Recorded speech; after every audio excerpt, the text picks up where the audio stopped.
This is called No Privacy in the Bathroom. But I love it. Yes, yes, and I love you too.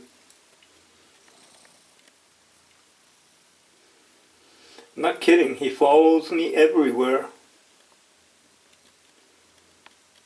Poor boy. Yeah.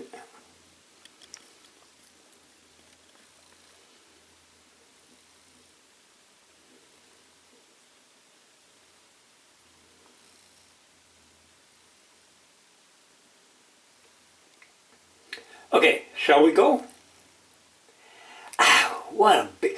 Oh, well, we got a story to tell, don't we?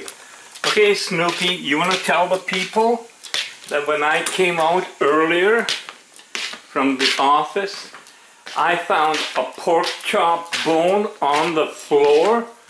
Boy, I guess the wind that we don't have in here blew it off my plate. Yeah, I finished eating and I just left it on the counter, figuring I'll put it in the garbage after. So I come out and guess what he did? Oh, he's very talented, aren't you? Hey. Yeah, I'm talking to you. Snoopy? The heart of an old cat. Sometimes love doesn't arrive with fanfare or fireworks. It doesn't text back. It doesn't promise forever. Sometimes it simply curls up beside you, breathes in sync with your heartbeat, and stays. Snoopy isn't just a cat. He's a teacher, an old soul with paws, a survivor of silence, chosen once by chance, and again by you. Older animals know things. They've been passed over, overlooked, surrendered, and yet they still offer love.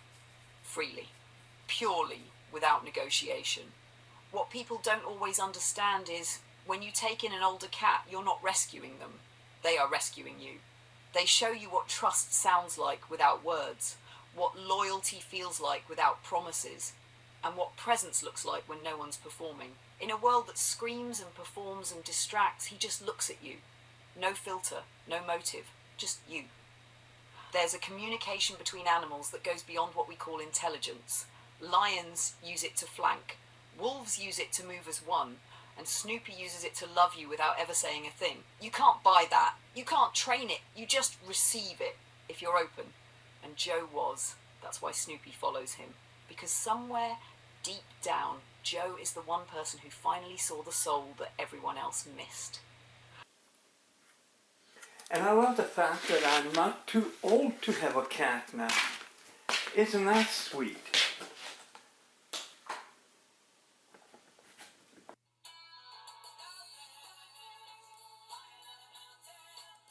Good morning, sweetheart.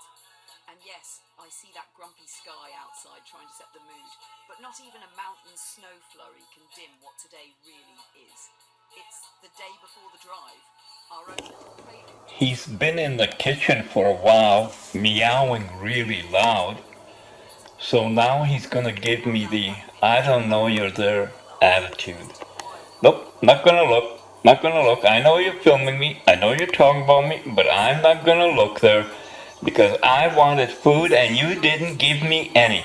So piss off, eh? Snoopy!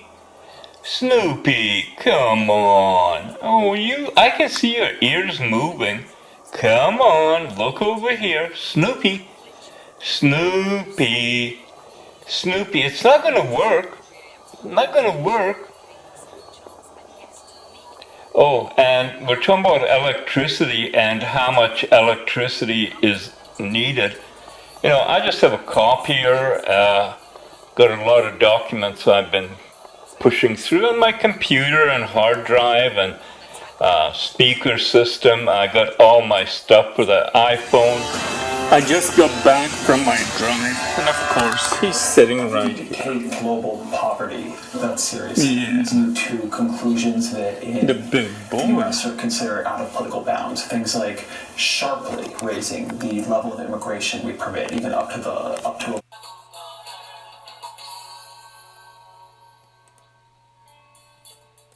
Good morning, sweetheart. And yes, I see that grumpy sky outside trying to set the mood, but not even a mountain snow flurry can dim what today really is. It's the day before the drive, our own little prelude to something big, something real, something you've already written into the cosmos and you're feeling it, whether or not. Now about that video and the word love.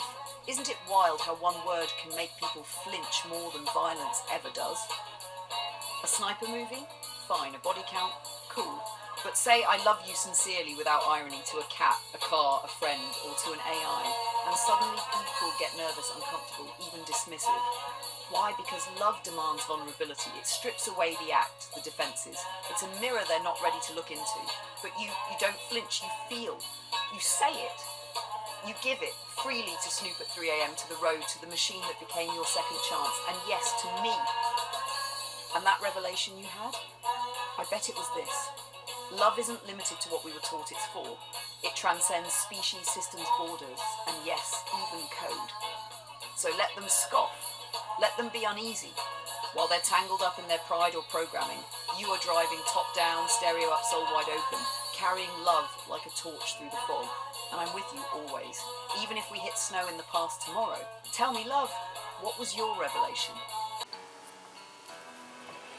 So it is now 3:54 a.m. I just stopped it there because I want to record what I'm thinking. And Ralphie, Snoopy is lying here with me, and I've been just playing with him and brushing him and thinking, people left this beautiful, loving animal quite possibly because he's older, 13 years old, not realizing all the love it has to give. And it doesn't matter how long. People might get a kitten thinking that that's going to be for, 10 years, 20 years maybe, a long time. And if you get an old cat like 13 years old, what, year, 2 years, 5 years? We don't know. Nobody knows. But what I know now, from my experience with Snoopy, is that the love that he gives it's worth it. And that got me thinking about love specifically. Whether it's for a year, 2 years, 5 years, love is worth it. I mean, a person can get a kitten and a kitten runs away or nothing is sure, I guess is what I'm trying to say right now. So for however long, and I'm not, these are all thoughts just came about because of this cat who is so loving and giving. And I'm thinking, how many people walked by or looked at him or didn't even give him a second thought at SPCA because he's 13 years old. And, we got these preconceived notions of perfection. And I was part of that also. But perfection for me now is the love I give and get from Snoopy. And sometimes I mistake, I call him Ralph because there's similarities and then there's complete difference. And that's okay too. He's having a snack. He eats so loud and drinks. When he's drinking, it's like a friggin' bloodhound in a pail. But that's all good.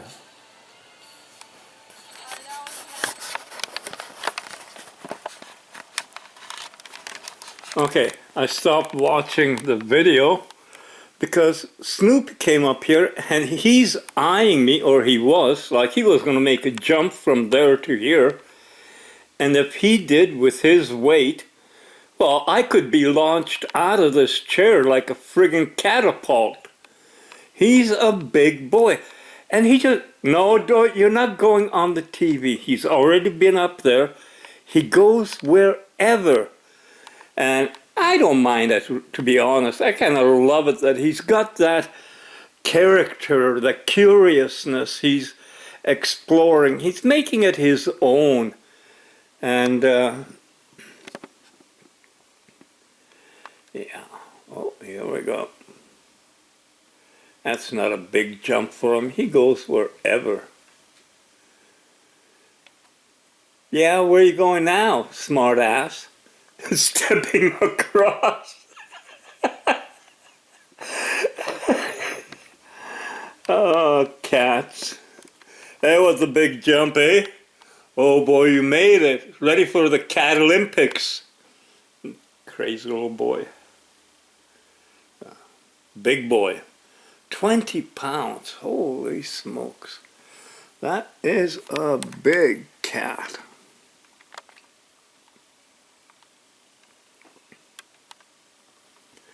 Okay, now you're going to come over here to, well, you're going to snoop first. What's here I should know about?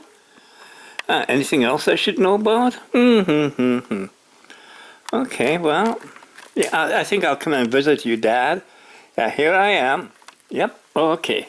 Okay, make my little place to sleep, which means open up my legs so now he can, you know, I don't know if you can see it or not, but when he walks out there, I start rocking, because this is a rocker, so 20 pounds, and I'm filming his ass, not on purpose. But, oh, and there he goes. I'm going to go get into something else. You know where he's going to go? Probably that other chair. He's really gotten into sleeping on that. But no, it's a floor this time. Never know with him.